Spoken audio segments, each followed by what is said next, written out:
पैरों में कोई खड़ाऊ नहीं है, सिर पर कोई पगड़ी आदि गमछा नहीं है। मई का महीना है, कोमल चरणें फपोले पड़े हैं,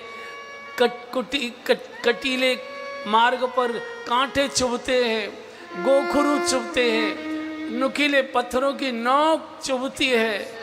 प्रभु राम, हे माँ जानकी, हे भैया लखन, ऐसे बोलते जा रहे हैं। देह का भान नहीं है, दर्द तो देह को होता है। जब देह का भान ही नहीं है तो दर्द किसको होगा? होगा तो भगवान को होगा। इंद्र ने देखा कि भरत जी जिस स्थिति में जा रहे हैं, चित्रकूट पहुंचेंगे, भरत जी को मुख से बोलने की भी आवश्यकता नहीं पड़ेगी। भरत जी की जैसी स्थिति है, दशा है, इनको देखते ही भगवान उठ के सीधे अयोध्या को वापस लौट जाएंगे और मेरा धरा हुआ सारा काम खत्म हो जाएगा। रावण का संकट वैसा का वैसे बना रहेगा। तो तुरंत इंद्र को बुलाया है। तो इंद्र ने तुरंत सारे अपने पार्षदों को बुला लिया। तो कहा, सूर्य को कहा, इतना तपो, इतना तपो, इतना तपो कि घबरा कर वापस लौट जाए। जल के देवता को कहा कि सारे सरोवर सुखा दो, प्यास से तड़प तड़प कर वापस लौट जाए। धरती को कहा, इतने कांटे निकालो, इतने चुभने वाले कांटे गोखरू निकालो, ये चल ही न पाए। वायु देव को कहा, इतनी तेज लू चलाइए कि ये घबरा कर वापस हो जाए। और जब ऐसी स्थिति हुई, एकदम बृहस्पति ने और इंद्र को बुलाकर फटकारा, इंद्र तू किसका विरोध कर रहा है? तू राम के स्वभाव को जानता नहीं है? सुन सुरेश रघुनाथ सुधा। थोड़ा थोड़ा बैठे बैठे आगे खिसकाओ। सुरेश रघुनाथ सुधा। अपने आगे बैठे को इतनी जोर से धक्का दो कि वो आगे वाले 3 लोगों को सरका दे। ठीक है? थोड़े खिसक आइए, थोड़े खिसक आइए, खिसक आओ, और खिसक लो, और खिसक लो, और खिसक लो, और खिसक। इस पट्टी तक आ जाइए, कोई दिक्कत नहीं। आइए आइए आइए। जितने चुपक के बैठोगे ठंड कम लगेगी, है ना? ठंड भी कम लगेगी, भूख भी कम लगेगी। अभी कढ़ैया चढ़ी नहीं है भाई, अभी भंडारे की सब्जी कट रही है, अभी अमनिया हो रही है, अभी छुकी भी नहीं है। चक्कर मत पड़ो।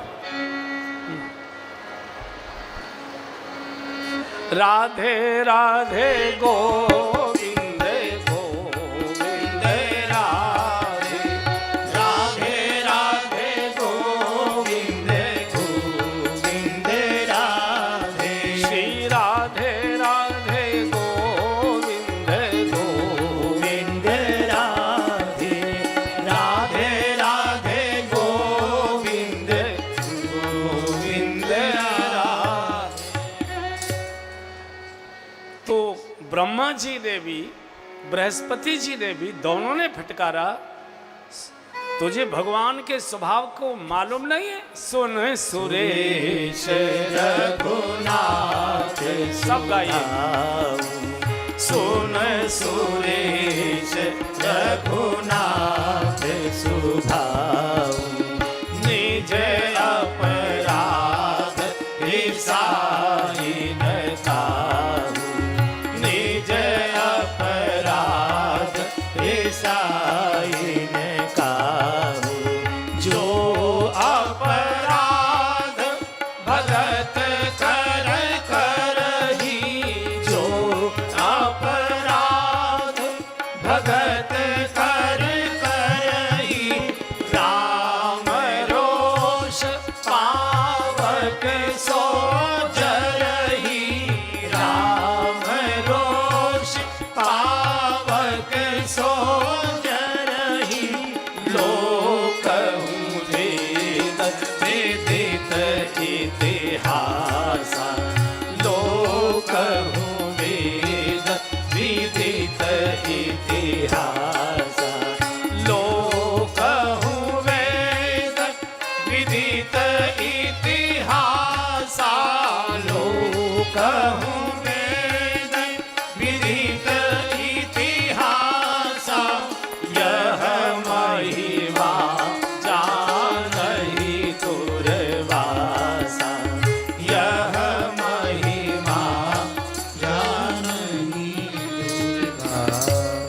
भगवान राम के स्वभाव को नहीं जानते हो इंद्र? सुरेश, भगवान का बड़े से बड़ा अपराध कर दो, भगवान को कभी क्रोध नहीं आता। लेकिन जो अपराध भगत कर करही, जो उनके भक्त का अपराध करता है, राम रोष पावक सो जरई, भगवान के रोष के क्रोध के अग्नि में भस्म हो जाता है। और सब वेदों में लोकों में इसकी प्रसिद्धि है इस बात की। यह लोको वेद विदित इतिहासा, यह महिमा जान ही दुर्वासा, इस महिमा को दुर्वासा ऋषि जानते हैं। दुर्वासा जी में गलत आदत थी साधु महात्माओं की तपस्या की परीक्षा लेने की, और कभी कभी किसी की परीक्षा नहीं लेनी चाहिए, हमेशा दर्शन के लिए प्रतीक्षा करनी चाहिए। एक बार अम्बरीश राजा, अयोध्या के राजा, बड़े धर्मात्मा राजा हुए, अगली बार कभी सुनाएंगे अम्बरीश जी की कथा, आपको बहुत आनंद आएगा।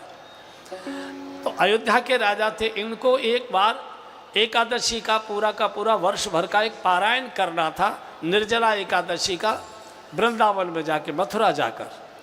मथुरा भी उस समय अयोध्या के अधीन था।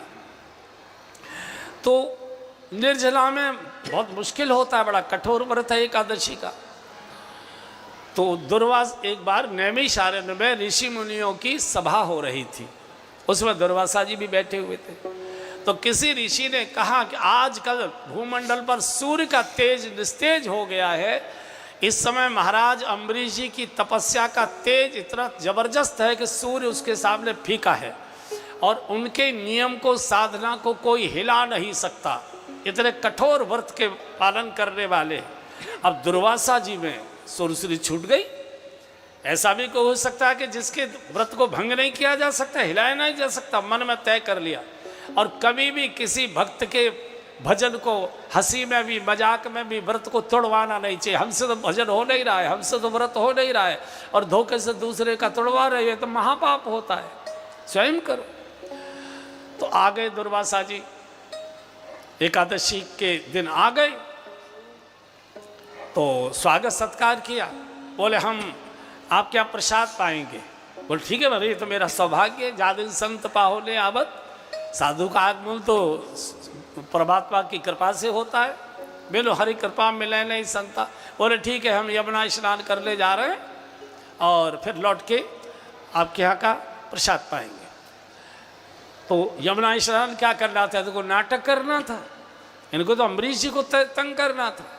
अम्बरीश जी स्नान करके आ गए, तो दुर्वासा आए ही नहीं नहा के, बड़ी मुश्किल। और जो व्रत का समय था वो निकला जा रहा था, पारण करना था, बड़ी मुश्किल हो जाती, खंडित होने जा रहा था। तो ब्राह्मणों ने कहा कोई बात नहीं, ऐसा करिए, जल का आचमन कर लीजिए, जल ले लीजिए, तो व्रत का पारण हो जाएगा, फिर बाद में ऋषि को प्रसाद पवा के भोजन का प्रसाद पा लेना। जब लौटकर देर से ऋषि आए, वो दुर्वासा जी आए, तो कहा राजन क्या तुमने एकादशी का पारण कर लिया क्या? बोले महाराज आपको विलंब हो रहा था, समय निकला जा रहा था, मुहूर्त निकला जा रहा था, तो केवल गंगा जल का ही, यमुना जल का ही मैंने पारण किया है, अभी कोई अन्न आदि मैंने सेवन नहीं किया है, बस केवल व्रत खंडित न हो जाए। इतने क्रोध में आ गए, तुमने ऋषि का, साधु का अपमान किया है। और जो अपमान भगत कर करे, भक्तों का अपमान तो असहनीय होता है। इतने क्रोध में आ गए कि उन्होंने अपनी जो जटा थी उसकी एक लट तोड़ी, अभिमंत्रित किया और कृत्या बनाकर छोड़ दिया अम्बरीश जी के ऊपर, क्रोध में आकर। दुर्वासा जी क्रोधी बहुत थे। भगवान ने अम्बरीश जी की रक्षा के लिए और उनके राज्य की रक्षा के लिए चक्र सुदर्शन नियुक्त कर रखा था। चक्र सुदर्शन अयोध्या के राज्य पर भी मंडराता रहता था और अम्बरीश जी की सुरक्षा के ऊपर भी मंडराता रहता था। और जैसे ही दुर्वासा जी की क्रोध की कृत्या ने अम्बरीश जी की ओर झपट कर आक्रमण करने की कोशिश की, एकदम चक्र प्रकट हो गया और चक्र पीछे लग गया। आगे आगे दुर्वासा नहीं, वो तो क्रोध, बोले नहीं नहीं आप जाइए तो सही, साधु कभी क्रोध नहीं करता है, जो क्रोध करे वो साधु नहीं है। साधु का अर्थ है जो सध गया है। साधु का जो साधक कहते हैं जो सधने का प्रयत्न कर रहा है, साधु कहते हैं जो सध गया है, और सिद्ध कहते हैं जो औरों को भी साध रहा है। तो साधु कहते हैं जो सब प्रकार से सिद्ध हो सद गया, किसी भी प्रकार की विकार वासना लोभ लालच किसी प्रकार का कोई दोष दुर्गुण उसके आचरण व्यवहार को हिला नहीं सकता। हम लोग संघ की शाखाओं में जाते थे तो उसमें गीत गाते थे, उसका एक बीच का पद है, गा लीजिए। सजी धज करे आवे आकर शय, सजी धज करे आवे आकर शय, पग पग पर झूमते प्रलोभन, पग पग पर झूमते प्रलोभन, तज कर सबको विमुख बटोही, तज कर सबको विमुख बटोही, पथ पर सबल सबल बढ़ता है, पथ पर सबल सबल बढ़ता है, दिव्य ध्येय की ओर तपस्वी, दिव्य ध्येय की ओर तपस्वी, जीवन भर अविचल चलता है, जीवन भर अविचल चलता है। जो किसी प्रकार के आकर्षणों से आकर्षित न हो, जो किसी प्रकार के अपमान से विचलित न हो, किसी प्रकार की अपेक्षा से प्रभावित न होता हो और किसी प्रकार की उपेक्षा से भी उद्विग्न न होता हो, विचलित न हो, वही साधु है जो सद गया है। तो दौड़े आए, महाराज महाराज महाराज मेरी रक्षा करो रक्षा करो। तो महाराज अम्बरीश ने चक्र सुदर्शन को कहा कि हे चक्र सुदर्शन महाराज, आप तो ब्राह्मणों के संतों के रक्षक हैं, आप शांत हो जाइए, अपने आवेश को क्रोध को शांत कर लीजिए। चक्र सुदर्शन शांत हुआ। यहाँ से दुर्वासा, आज ब्रह्मा जी उसी को कह रहे हैं, सुन सुरेश रघुनाथ सुभाऊ, सुन सुरेश रघुनाथ सुभाऊ, निज अपराध रिसाई न काहू, निज अपराध रिसाई न काहू, जो अपराध भगत कर करही, जो अपराध भगत कर करही, राम रोष पावक सुजरही, राम रोष पावक सुजरही। भगवान सब कुछ सहन करते हैं, भक्त अपराध भगवान सहन नहीं करते। भगवान कहते मेरा बड़े से बड़ा अपराध कर दे, मुझे कोई अंतर नहीं पड़ता, लेकिन जो अपराध भगत कर करही, भगवान की घोषणाएं कि मैं तो हूँ भक्तन को दास, भक्त मेरे मुकुट मणि, मैं तो हूँ भक्तन को दास, भक्त मेरे मुकुट मणि, मैं तो हूँ भगवान कह रहे हैं भक्तन को दास, मोको भजे भजू मैं हूँ दासन को दास, मोको भजे भजू मैं हूँ दासन को दास, सेवा करे करूँ मैं सेवा, हो सच्चा विश्वास, यही तो मेरे मन में घड़ी, मैं तो हूँ भक्तन को दास, भक्त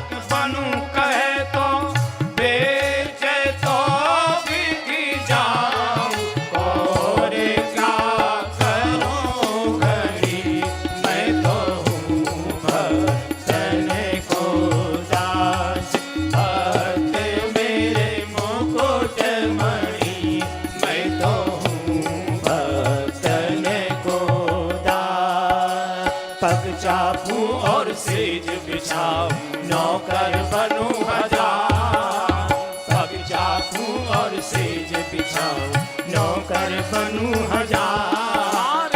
पग चापू और सेज बिछाओ नौकर बनूं हजार। पग चापू और सेज बिछाओ नौकर बनूं हजार। हाँकूं बैल बनूं गढ़वारो बिन तन खारथ वार। अलग की रखता बनी मैं तो हूँ भक्तन को दास। भक्त मेरे मुकुट मणि मैं तो हूँ भक्तन को दास। मैं तो भक्तों का सेवक हूँ, अहम भक्त पराधीन। पग चापूं और सेज बिछाऊं नौकर बनूं हजाम। मैं तो नौकर हजामत नाई बनकर राजा की हजामत कर आया। इसी युग की आप देखिए, जितने भी भक्त हुए जिन्होंने भगवान को प्रकट किया, एक भी उनमें सतयुग का, त्रेता का, द्वापर का नहीं है, सब कलयुग के हैं। जिनके भी नाम आप जानते हैं, तुलसीदास जी है, सूरदास जी है, रैदास जी है, विठलनाथ जी है, कुंभनदास जी है, मीरा जी हैं, सेननाई हैं, जितने भी हैं सब इसी कलयुग के हैं। नरसिंह जी हैं, सब कलयुग के हैं। सतयुग त्रेता द्वापर का एक भी नहीं।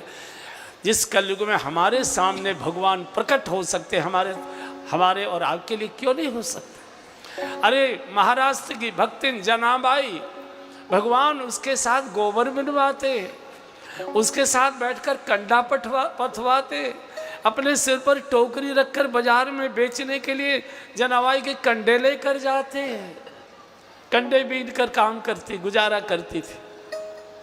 भगवान आ जाते थे छोटे से बालक का रूप बनाकर, अम्मा अम्मा यहाँ बैठ जाओ, तो बबूल के नीचे बहुत दूर तक गोबर फैला है, मैं ले आता हूँ। लाकर भर गई टोकरी। माँ तेरे बस की नहीं है, बूढ़ी है तू, सहारा लगा के मेरे सिर पर रख दे। बोले तू बहुत छोटा है। बोले नहीं, मुझे भार ढोने का अभ्यास है। अनन्यास चिंतयन्तो मां ये जना परिउपासते तेषाम नित्याभियुक्ता नाम। योग क्षेम भाव में हम भक्तों के योग क्षेम को ढोता हूँ, कुली का काम करता हूँ, कोई दिक्कत नहीं है। उसका पानी खींच के लाते गोबर गीला करने के लिए, उसके साथ कंडे बनवाते हैं, बेचने जाने के लिए साप्ताहिक पेट में सिर पर टोकरी रख कर ले जाते हैं। स्थिति ऐसी हो गई कि जनाबाई का मन नहीं लगता है। भगवान जब तक नहीं आते जनाबाई टकटकी लगाकर देखती रहती। जनाबाई ने एक दिन कहा कि बेटा तू मेरे पास क्यों आता है? बोले तेरे पास माँ मेरा मन लगता है। तेरी माँ बोले नहीं, बहुत छोटेपन में मुझे छोड़कर चली गई। चूंकि देवकी ने भी छोड़ दिया, यशोदा जी ने भी छोड़ दिया, कौन माँ थी? बिना माँ के बालक तो व्यर्थ हो जाता है। कबीर दास जी उस समय काशी में रहते थे। कबीर दास जी को ये काशी दर्शन करने महाराष्ट्र के कुछ साधु आए हुए थे, तो कबीर को भी मिलने गए। चर्चा हुई कि हमारे यहाँ एक ऐसी भक्त है पंढरपुर में कि भगवान जिसके कंडे पथवाते हैं और उसके कंडों से विट्ठल विट्ठल की आवाज़ आती है। कबीर दास जी को आश्चर्य हुआ। कबीर दास जी काशी से चलकर पंढरपुर पहुँचे। उस समय तो जैसे भी रास्ते होंगे, कहीं गाड़ी से, घोड़े से, कहीं तांगे से, कहीं पैदल पहुँच गए। संयोग से पैठ का दिन था। आपके यहाँ तो इधर वो झगड़ा ज़्यादा नहीं होता, हमारे ब्रज में कंडा चोरी का महिलाओं में झगड़ा बहुत होता है। इसने मेरे कंडे चुरा लिए। कंडे कंडे जानते हैं यहाँ क्या कहते हैं उसे? गौसा कंडे कहते हैं, कंडे। तो झगड़ा हो रहा था, मेरे कंडे चुरा लिए, मेरे कंडे चुरा लिए, आज पैठ का दिन है, यही मेरी रोटी रोजी का सहारा था। तो प्रधान जी आ गए, माँ झगड़ा क्यों कर दो? कंडे कंडे सबके एक से होते हैं, अब इनकी कैसे पहचान हो कि इसमें तुम्हारे कंडे कौन से? जनाबाई ने कहा कबीर दास जी ने अपनी लेखनी से लिखा है अपने ग्रंथ में कि मैं वहाँ खड़ा था जिस समय झगड़ा हो रहा था। मुझे लगा ये कैसी भक्त है, कंडों के लिए लड़ रही है। लेकिन जब उसने कहा कि मेरे हर कंधे में से विट्ठल विट्ठल की ध्वनि आती है, तो कबीर दास जी ने खुद कहा है कि मैंने जब एक कन्ना उठाकर कान पर लगाया तो विठ्ठल विठ्ठल विठ्ठला की ध्वनि आ रही थी। कबीर दास दंग रह गए। लोगों के तो जीव भगवान का नाम ले लेते, इसके गोबर का कंडा भगवान का नाम ले रहा है। पग चापूं और सेज बिछाऊं, नौकर बनूं हजाम, हाँकू बैल बनूं गढ़वारो। और वहाँ से एक कंडा लेकर कबीर आए। बहुत वर्षों तक कबीर की कुटिया में वो कंडा पूजा घर में रखा रहा था। बहुत सैकड़ों वर्षों, कई 100 साल तक वो कंडा रहा है। तो भगवान कहते सेन नाई, बांधवगढ़ के सतना जिले में राजा की स्टेट थी। सेन नाई का काम करते थे राजा की। पहले बड़े लोगों की, जमींदारों की, राजाओं की नाई लोग हजामत भी करने जाते थे और तेल मालिश करके उनको स्नान आदि भी करा के आया करते थे। तो सेन का नियम था। राजा ने कहा सेन कल थोड़ा जल्दी आना, कई और स्टेटों के राजा आने वाले हैं तो उनके साथ कुछ विशेष वार्ता होनी है, तो थोड़ा जल्दी तैयार कर देना। आज जल्दी बुलाया था सेन को राजा ने। संयोग ऐसा कि चित्रकूट दर्शन के लिए कुछ संतों की टोली जा रही थी। अरे सेन तो गदगद हो गए। आइए महाराज आइए, बड़ी कृपा, जादन संत पाहो ने आवत। संत तो भगवंत कृपा से ही आया करते, बिनो हरि कृपा मिले नहीं संता। बिना बात भूख किए नहीं जाने देंगे प्रभु। चाय पी के जलपान करके बात भूख करके जाइए। अब साधुओं का तो स्वभाव है, जहाँ देखी भरी परात वहाँ बिताई सारी रात। हो गए कुआं से पानी खींच खींच कर नहलाने लगे। अब मुफ्त में नहलाने वाला मिल गया तो साधुओं ने भी अपना रगड़ना शुरू कर दिया।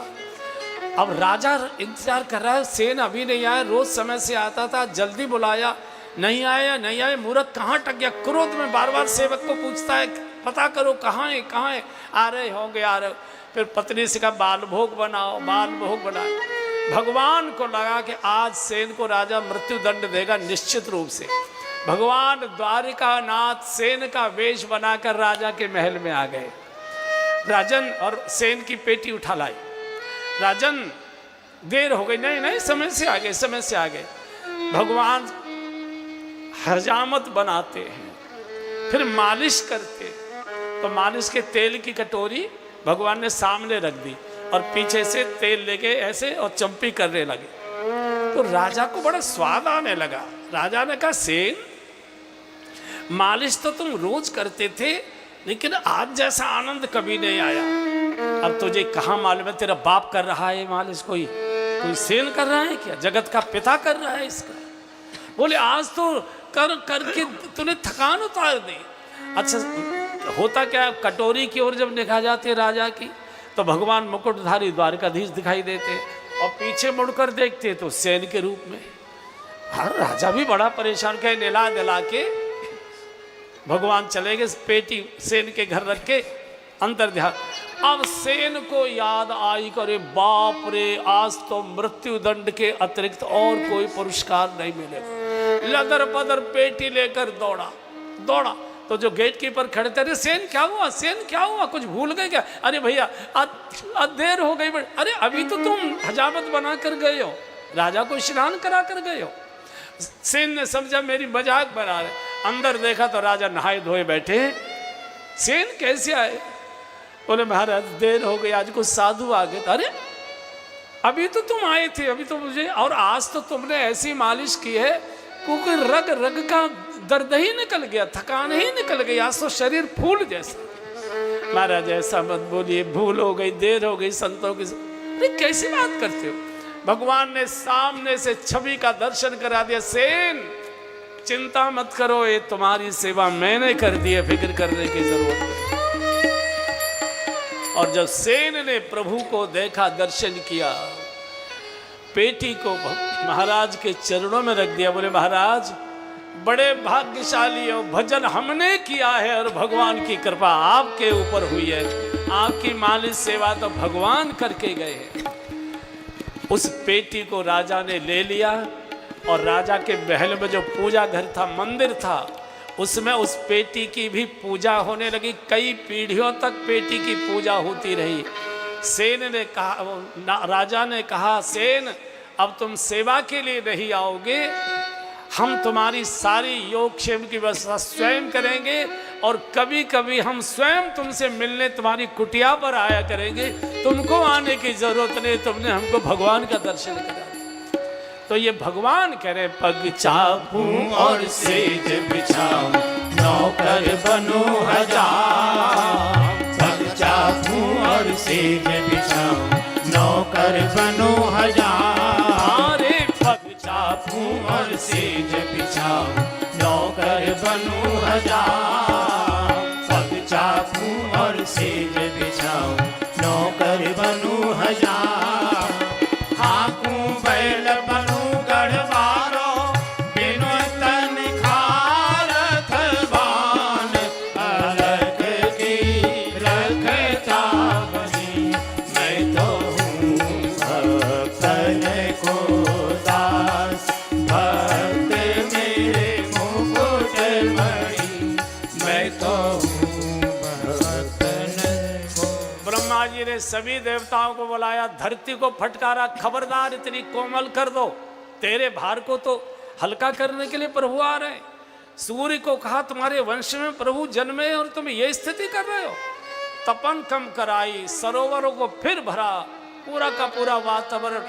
भरत जी जो भगवान के लिए सुविधा नहीं, वो भरत जी के लिए, और भक्ति की तो सुविधा ज्यादा ही मिलती है भगवान से। केवट ने दूर से दिखा दिया, भरत जी, भरत भैया वो देखो तात देखी यही पीठ पविशाला। तात देखी यही पीठ पविशाला। पाकरे जम्बू रसाल तमाला। पाकरे जम्बू रसाल तमाला। तीन तरुवरन मध्य बटु सोहा। तीन तरुवरन मध्य बटु सोहा। मुंजु विशाल देखी भन मोहा। मंजु विशाल। बहुत सुंदर भगवत मिलन का प्रसंग आ रहा है। तुलसी तरुवर विविध सुहाए। तुलसी तरुवर विविध सुहाए। कहूँ कहूँ सिय कहूँ लखन लगाए। कहूँ कहूँ सिय कहूँ लखन लगाए। वो देखो भरत जी, वो देखो उस झोंपड़ी के किनारे बाहर प्रभु बैठे, मुनि ऋषि मुनि बैठे हुए, कुछ धर्म चर्चा हो रही है। वो देखो जानकी माँ ने कितने सुंदर तुलसी के छोटे छोटे पौधे रोपे हुए हैं। पंचवटी 5 वृक्ष खड़े हुए हैं। बट पीपर पाकरी रसाला, तीन तरवर मध्य बट सोहा। एक बट वृक्ष के नीचे भगवान की कुटिया, और दूर से श्री भरत जी ने भगवान का दर्शन किया। वनवासी वेश में एकदम वहीं से दंडवत करना प्रारंभ कर दिया। पूरा शरीर छिल गया पत्थरों से। मई का महीना है, मई का महीना। लक्ष्मण जी थोड़े उबल गए, भगवान क्षमा करना, आज तक मैं आपके सामने कभी बोला नहीं, आज मुझे बोलना पड़ रहा है। ये भरत है ना, केकई का लड़का है, और विश्वेल कभी अमृत का मीठा फल नहीं देगी। इसने सोचा होगा जैसी माँ वैसा ही बेटा, इसने सोचा होगा इस समय भगवान अकेले हैं, निहत्ते हैं, चलो उनको परास्त करें और निष्कंटक राज्य करेंगे अयोध्या का। प्रभु मैंने भी सुमित्रा माँ का दूध पिया है, अगर मैंने दोनों भाइयों को धराशायी नहीं कर दिया तो मैं आपको मुख नहीं दिखाऊंगा, धनुष्बाण त्याग दूंगा, क्षत्रिय धर्म छोड़ दूंगा। जग भई मगन गगन भई भाने, धरती कांपने लगी, पूरी ब्रह्मांड हिल गया जब लक्ष्मण जी ने क्रोध किया। लक्ष्मण जी को भी भगवान कुछ कठोर भाषा बोल नहीं सकते थे, क्योंकि भगवान जानते कितना त्याग कर रहा है। पत्नी को छोड़कर आया है, घर परिवार को छोड़कर आया है, माँ को छोड़कर आया है, मेरे साथ कंटका किरण मार्गों पर नंगे पैर घूम रहा है, इसको क्या कहे। हाथ रखा है, लखन भैया आगे मत बोलना भरत के बारे में, मुझसे सहन नहीं होगा। और तू कहता है कि भरत को राजमद हो गया है। मैं कह रहा हूं लखन, भरत ही होई न राजमद और विधि हरिहर पद पाय, कबहू की कांजी सी करनी क्षीर सिंधु बिन भरत, लखन, भरत को कभी राजमद नहीं हो सकता। ब्रह्मा विष्णु महेश का भी मेरे भरत को पद मिल जाए तो भी भरत ही होई न राजमद विधि हरिहर पद। अरे कांजी की थोड़ी सी बूंद क्या क्षीर सागर को फाड़ सकती है क्या?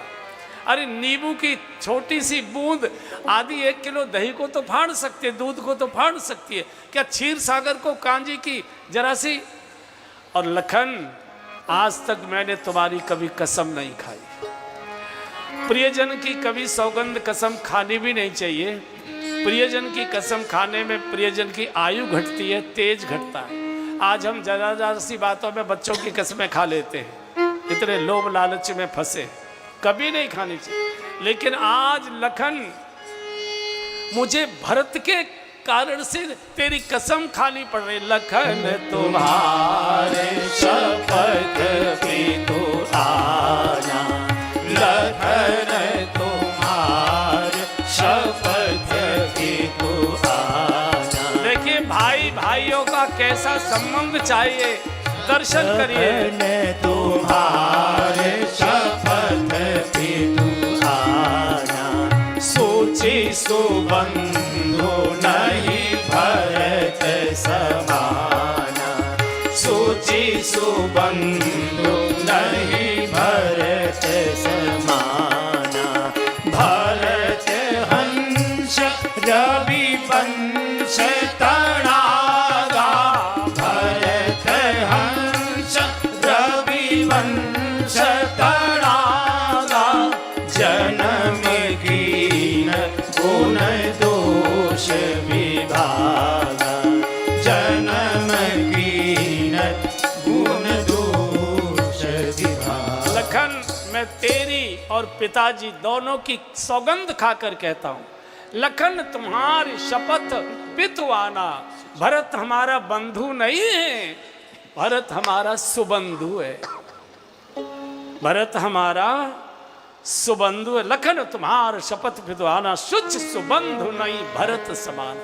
बंधु कौन होता है और सुबंधु कौन होता है? बंधु, बंधु कहते हैं जो सामान्य काल में हमारा साथ देता है, उसको बंधु कहते हैं।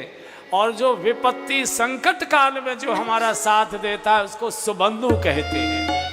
होय कुठाई सुबंधु सहाय, औड़ियों हाथ असनियों के घाय। जो बुरे समय में हमारे साथ खड़ा है, कंधे से कंधा मिलाकर, वो बंधु नहीं है, वो सुबंधु है। जैसे संकट के समय में तलवार के प्रहार को केवल हाथ हथेली रोक पाती है, औड़िया ही हाथ असनिय के घाये। जिस समय युद्ध में पहले जो तलवारों से युद्ध होते थे, तो उस समय कई बार तलवार खंडित हो जाती थी और सामने शत्रु अपनी तलवार का प्रहार करने को तैयार है और बचाने के लिए कवच भी कट गया, सारे शस्त्र भी टूट गए, तो कैसे बचता था सामने वाला वीर? ऐसे हाथ पर बार ले लेता था। तलवार ऐसे मारिए हाथ को नहीं काट सकती है, ऐसे करेंगे तो हाथ कट जाएगा। लेकिन गड़ा सा तलवार ऐसे मारिए हाथ पर, कभी हाथ कटता नहीं है। औड़िया ही हाथ असनिय के घाय, तलवार के घाव को, तलवार के प्रहार को हाथ ही। बंधु नहीं है मेरा लखन, लखन भरत मेरा बंधु नहीं है, मेरा सुबंधु है, जो विपत्ति में ही साथ दिया करता है। और सुन लखन, मैंने कभी कुछ बोला नहीं तुमको, बोला नहीं। मेरा और तेरा जन्म तो हर युग में होता है, संभवामी युगे युगे। लेकिन मेरा भरत जैसा भैया तो चारों युगों में केवल एक बार त्रेता में ही आता है, वो कभी आता नहीं है। वो तो रघुवंश पर कृपा करने के लिए आया। भरत हंस रवि वंश तड़ागा, भरत हंस रवि वंश तड़ागा।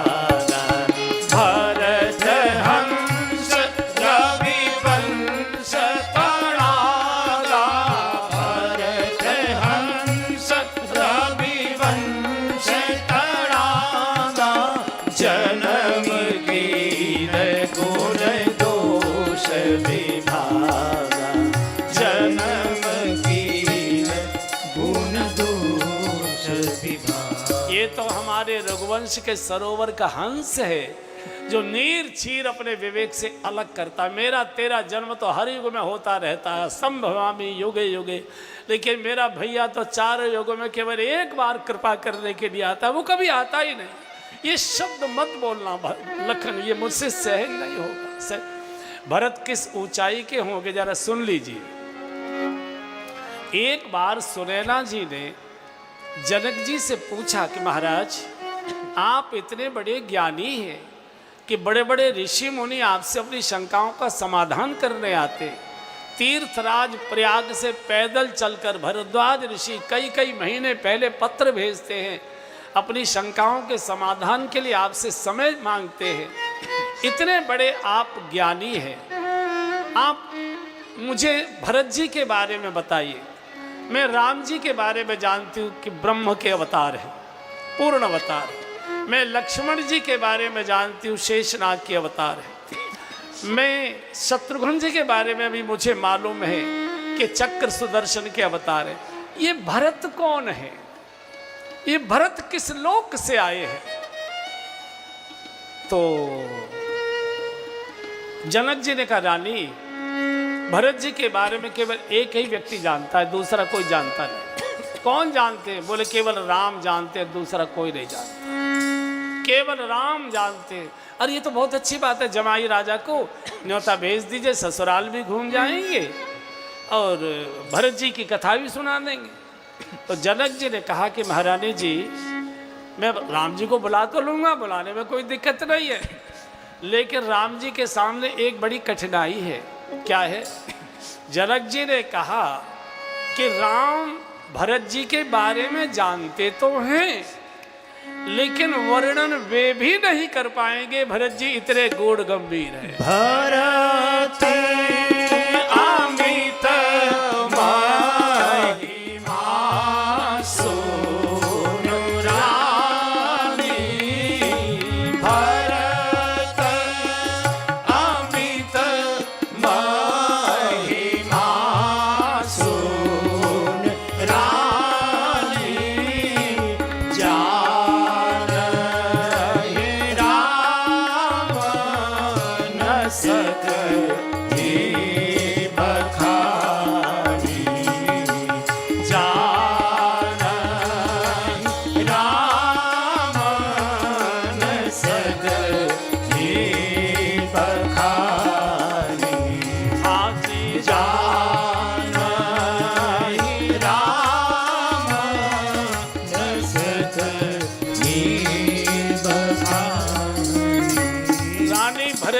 गुण गंभीर है कि राम भरत के बारे में जानते तो हैं, वर्णन वो भी नहीं कर पाएंगे। तो बड़ा आश्चर्य हुआ सुनैना जी को, जब ये दोनों समाज, जनकपुर का समाज, अयोध्या का समाज, अभी थोड़ी देर में चित्रकूट में जब इनकी भेंट होगी, एक रात सुनैना जी शिष्टाचार की भेंट करने कौशल्या जी के शिविर में गई।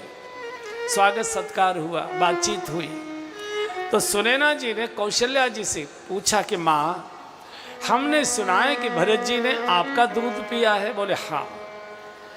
राम ने केकई का दूध पिया है और भरत ने मेरा दूध पिया। था क्या ये दोनों बालक एक जैसे थे? भरत राम ही की अनुहारी, सहसा लखन सकै नर नारी। दोनों बालकों का स्वरूप श्याम वर्ण का, स्वभाव बिल्कुल भोले भाले सीधे, एक साथ पालने में सोते थे। जल्दी में केकई जी भरत जी को उठा ले राम जी को उठा ले जाती थी, कौशल्या जी भरत जी को उठा ले जाती। चर्चा हो गई, बालक बदल जाते। तो वशिष्ठ जी के पास समाचार पहुंचा, महाराज आपने बच्चों का नामकरण तो कर दिया, लेकिन बच्चे तो बदल जाते, पहचान नहीं हो रही, भरत कौन सा है, राम कौन सा है, आप कुछ पहचान तो बता दीजिए। तो वशिष्ठ का रानी, इनकी पहचान तो वेद भी नहीं बता सकते, न इति करके शांत हो जाएंगे, लेकिन हाँ तुम्हारा काम चलाने के लिए मैं संकेत बता देता हूँ। बताए? बोले जब ये बालक पास दोनों बैठे हों तो दूर से छिपकर देखना, जो बालक सामने वाले बालक के चेहरे की ओर देख रहा हो तो समझना देखने वाला बालक राम है, और जो बालक सामने वाले बालक के चरणों की ओर देख रहा हो तो समझना देखने वाला बालक भरत है। भरत कभी राम के चेहरे की ओर नहीं देखेगा, हमेशा चरणों की ओर देखेगा। और बंधु और बहनों, ये बात कब खुली? ये बात कब खुली? जब श्री भरत जी ननिहाल से लौटकर वापस आए और जब भरत जी को पता लगा कि मेरे कारण मेरे प्रभु का वनवास हो गया, मेरी माँ ने मेरे प्रभु का वनवास कर दिया। आपने देखा होगा कि किसी की मौत में कोई व्यक्ति रोता है, और बड़े पढ़े लिखे लोग भी तो कुछ बोल बोल के रोया करते, आपने देखा होगा। माताएं तो विशेषकर बोल के रोती हैं, पुरुष भी कई बार ऐसी स्थिति होती है जो कि जिसकी मृत्यु हुई है उसके गुणों को बोल बोल कर व्यक्ति रोता है। तो जब भरत जी बहुत बिलक कर विलाप कर रहे थे, तो रोते रोते एक ही बात बोल रहे थे, अरे बैरिन, मुझे कम से कम एक बार आ जाने तो दिया होता, मैं अपनी इन आँखों से एक बार प्रभु के मुख का दर्शन तो कर लेता। मेरे प्रभु हैं कैसे? मैंने तो कभी आँख उठाकर उनकी ओर देखा भी नहीं, और उससे पहले ही तूने मेरी आँखों से दूर कर दिया, ओझल कर दिया। बस भरत जी रोते रोते यही बोल रहे, अरे बैरिन, तूने मुझे देखने भी नहीं दिया मेरे प्रभु को, उससे पहले तूने दूर कर दिया। तो श्री भरत जी कभी बिल्कुल, तो सुनैना जी को यह मालूम था कि भरत जी ने कौशल्या जी का दूध पिया है, तो कौशल्या जी जरूर जानती होंगी भरत जी के बारे में। तो एक रात कौशल्या जी से मिलने शिविर में आई, स्वागत सत्कार हो गया। तो सुनैना जी ने पूछा, माँ मैंने सुना है भरत भैया ने आपका दूध पिया है। बोल हाँ। घटना सुना दी, कैसे से बच्चे बदल जाते थे। तो आप कुछ भरत के बारे में जानती होंगी, कुछ भरत जी के बारे में बताइए, बाकी तीनों के बारे में मुझे मालूम है। कौशल्या जी ने कहा कि महारानी जी, कई बार जब मैं महाराज के चरण सेवा करती थी, पैर दबाती थी रात्रि को, तो लेटे लेटे महाराज मुझे कुछ कथाएं सुनाया करते थे। तो कई बार कथा सुनाते सुनाते दशरथ महाराज जी ने मुझे सावधान किया था, सतर्क किया था, और कहा था कि महारानी जी, राम को अपना बेटा मान लेना, लक्ष्मण को अपना बेटा मान लेना, शत्रुघ्न को भी अपना बेटा मान लेना, लेकिन कभी भरत को अपना बेटा मानने की भूल मत कर देना। भरत हमारा बेटा नहीं है। तो बोले, मैंने पूछा भरत अगर बेटा नहीं है तो भरत कौन है? तो महाराज ने कहा, भरत तो हमारे कुल का दीपक है, जिसके प्रकाश में रघुवंश दिखाई देगा दुनिया को। जाने सदा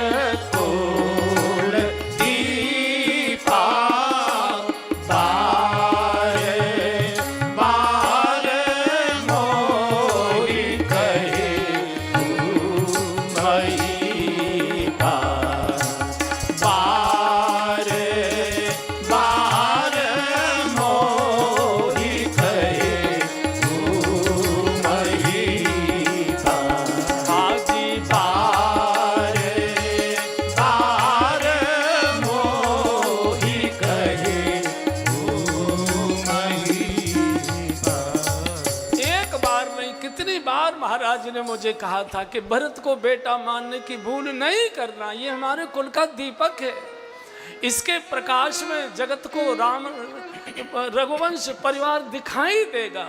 इतने ऊंचाई के श्री भरत जी कुटिया के पीछे धड़ाम से पड़े, जोर जोर से चीख, पाही नाथ कही पाही गुसाई, प्रभु रक्षा करो, प्रभु रक्षा कही पाही गुसाई, भूतल परे लकुट की नाई, भूतल परे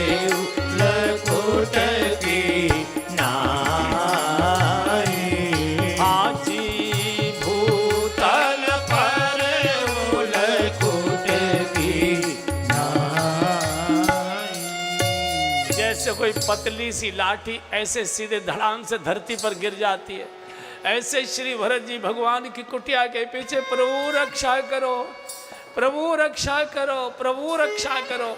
भगवान चुप बैठे हुए। आप कल्पना करो, जिन भरत जी का नाम सुनते ही भगवान फूट फूट कर बिलखने लगते थे, आज उनका भरत कुटिया के पीछे पड़ा रो रहा है इतनी जोर जोर से।